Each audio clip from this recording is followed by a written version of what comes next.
Welcome to another weekly Wednesday update with Matt and Marty Burnett in Nashville, Tennessee, always bringing us the best information when it comes to buying and selling real estate, how to plan the best for your family, special guest resources that encompass everything that has to do with home ownership and really having that American dream. Right now, we're going to talk about, for those in the Nashville area and you're thinking about maybe relocating to another part of town, or if you're coming in from another state and coming into Nashville, what it's like to really look for the right neighborhood and how to utilize that communication with your agents, with the Burnetts, so that you can really fine tune and find that best neighborhood and not make a tragic mistake and go, what if? So Matt and Marty, really great to have you. As always, happy Wednesday. Hey, so glad to be here. Yeah, this is always a fun one. And I know we kind of hammer plan a lot, but again, I cannot reiterate enough that this is, your house is most people's largest asset. Yeah. So, it shouldn't be a willy-nilly move, especially if you're coming in from out of state or if you're moving from city to city, but even within the same, moving within the city, same city, from community to community, neighborhood to neighborhood, you hire a real estate professional for a reason. And a lot of people don't realize that you do need to choose your agent wisely. Choose one that you trust and want their opinion and their expertise. Like that's what you're buying, is their hiring, is their expert opinion. So in order for us to be able to assist you, we've got to know what you're looking for. And a lot of times buyers don't know exactly what they're looking for. Sometimes they just say, I want to be within 30 or 40 minutes of downtown Nashville. Well, that's a big area. That's a big ask. Right. And there's not a good way to search within a 30-minute drive of downtown Nashville, because quite honestly, depending on the time of day, that 30-minute drive could turn into an hour, So I think it's important to dig in past that. And I think communication and being honest with your agent about, even if you don't know, just being honest about that and what you're open to. And I tell people all the time, it's a journey. You start off, and as you go through, sometimes it evolves. Like you come in thinking, I want to be in this place, in this color house, in this neighborhood. And that's what your agent's hunting for, because that's what you told them you wanted. Right. And then all of a sudden you go, I found this house on Zillow. And we're like, where did that come from? It's an hour away from where you said you wanted to be. It's a red house. And you said you absolutely would never live in a red house. And it's in an HOA neighborhood, which you said you absolutely didn't want HOA. Like what happened? Right. So again, and then there's this confusion.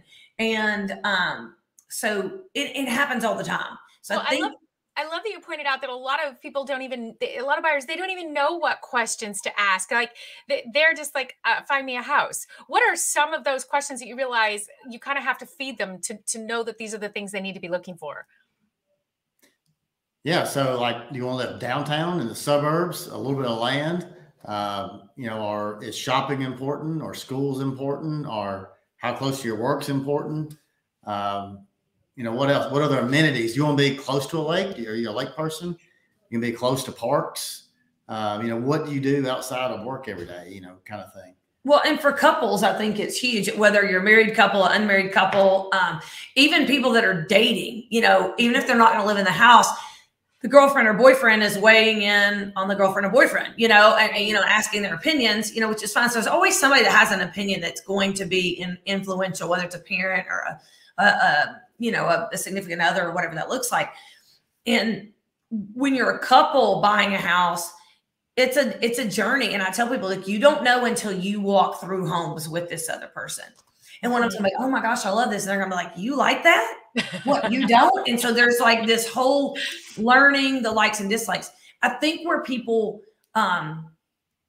mess up is as they're having these ahas, informing the agents of the changes in their criteria. Ooh. Because if you gave me criteria at the beginning and that evolves, and it will, I need to know as you are evolving what those changes are, because sometimes I can see it, but it's like, I'm not one that's going to say, you know what, I'm going to open our search up to this based on what you're looking at. I can make suggestions, but I don't want to be pushy or make assumptions because you told me what you wanted and I want to provide that.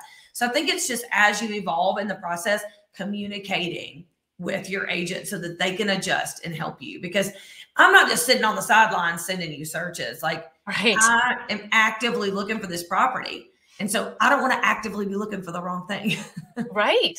Right. I can't even imagine, especially if somebody's wanting to change neighborhoods or coming new into town. There's so many beautiful little pockets around the greater Nashville area, and each community has its own personality. How do you even start to describe, as you're gathering all that information, what the clients want, and if they are open to going in certain directions, how do you even start to pinpoint what might be the best areas for these clients? I think, to speak to what Matt said earlier, like, what do you do in your spare time? Do you go to the gym every morning? Do you go to the gym every afternoon? Does there need to be a gym close? Are you going for your morning commute? Do you need to pass a certain coffee station? You know, or coffee shop or gas station or whatever that looks like. You know, so I think it is figuring out those type of things and driving the neighborhoods and driving the communities, because I'm going to tell you, going online, you're going to fall in love with a house, and I don't care. This is the house, this is the house, this is the land, this is the land. But is the community, are you going to be happy with that community? You know, and price points are really driving people. Budget drives a lot of it. If, you know, because you can get more house for your dollar outside the further you go outside of Nashville. Sure.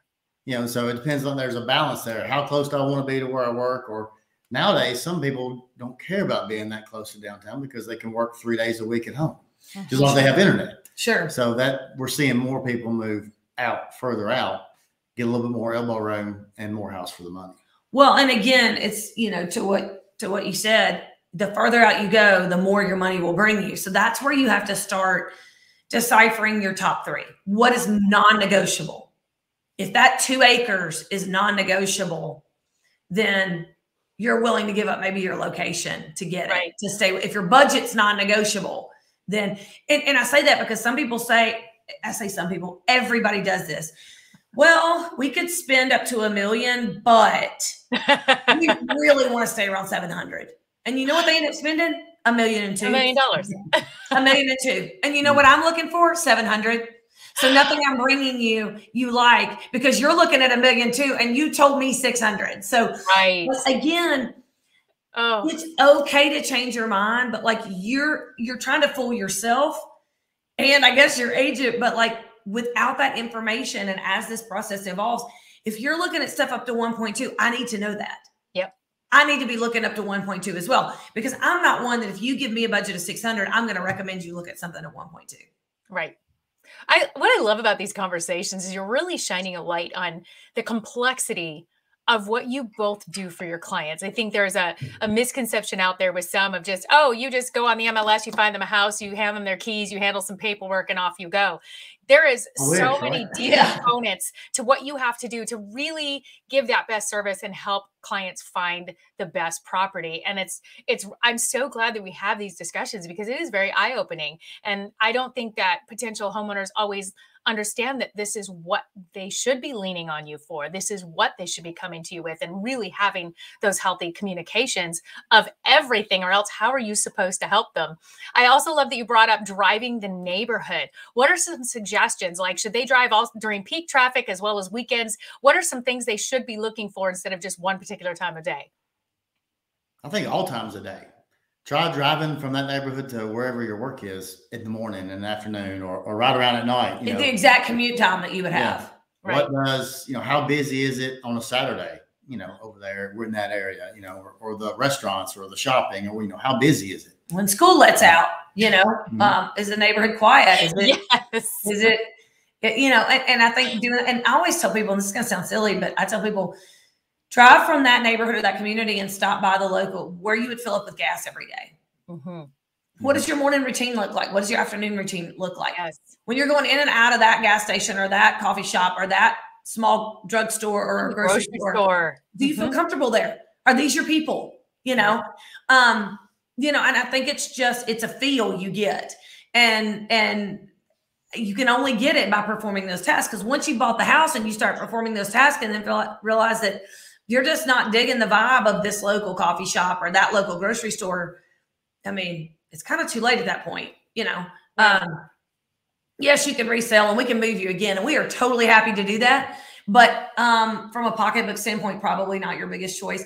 And I find it really more so with my younger generation. They want to do everything so fast. And when you question or challenge them, it's like, oh. And I'm like, I've noticed that as well. Yeah. And so I'm like, hey, don't get defensive. I'm questioning you because you told me X, Y, Z, and now this is way off based on what you told me. And so I'm missing something.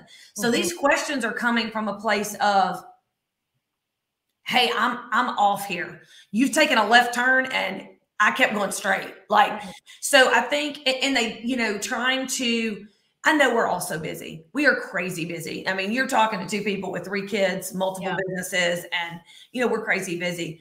But stopping to take that time to talk, to plan, to discuss, and do preliminary work is good. If we're looking for a house in a market like it is today, and you know you don't want to be in an HOA neighborhood, and this awesome house comes up, and that's one of your non-negotiables. Don't send me an HOA house and say you want to go see it because you love the house. If you know that the HOA you're not going to do it, you're going to want to do it. You don't have the time, nor do I, to practice, you know? So I think that we set parameters. Now, if you're deciding that, well, for the perfect house, I would consider the HOA, then let's different ballgame. Open it up to HOAs and not make that a sticking point. So it's either an absolute no, or it's a no unless the house is perfect. And that's okay. But I have to be committed, because I'm going to say, wait a minute, this isn't an HOA. Why are we going? And you're going to go, well, I mean, if you don't want to show it to me, then no, it's not that I don't want to show it to you. Did you realize it was an HOA? Yes. And I like it anyway. Okay. So now is the HOA off? That's not a deal breaker anymore. So you see how this goes, you know? So I can't be in your head, and I need to know so that I can best service you. I don't just send houses or wait for you to find them, show up to me to open the door and write the contract. Yeah. I mean, that is not what you do. Yeah. And I protect you, and there's a lot going on into writing the contract. There's a lot going on in negotiation, but I like to be part of the entire process, which is finding you the house as well. Right. And maybe I passed up on 5 killer houses that I knew before they came on the market because you told me no HOA. You know, I know this is totally off the cuff, but I was thinking of it and it made me giggle.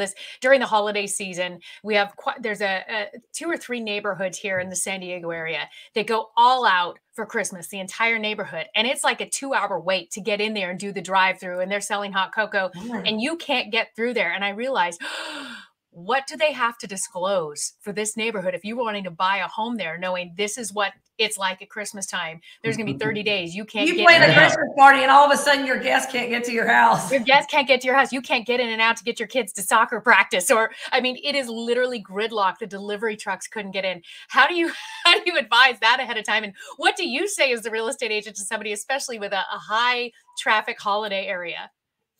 I mean, I think, and Halloween's another one. Like neighborhoods where parents, you know, they drop their kids off, and you know, you're spending $500 neighborhood for Halloween. There's kids everywhere.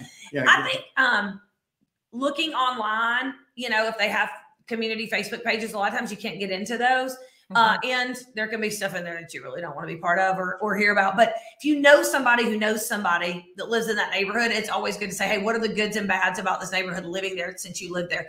So I think reaching out and trying to connect with people that actually live in the neighborhood, because even as real estate professionals, we work a huge area, and there's no way to know all the ins and outs of every single neighborhood.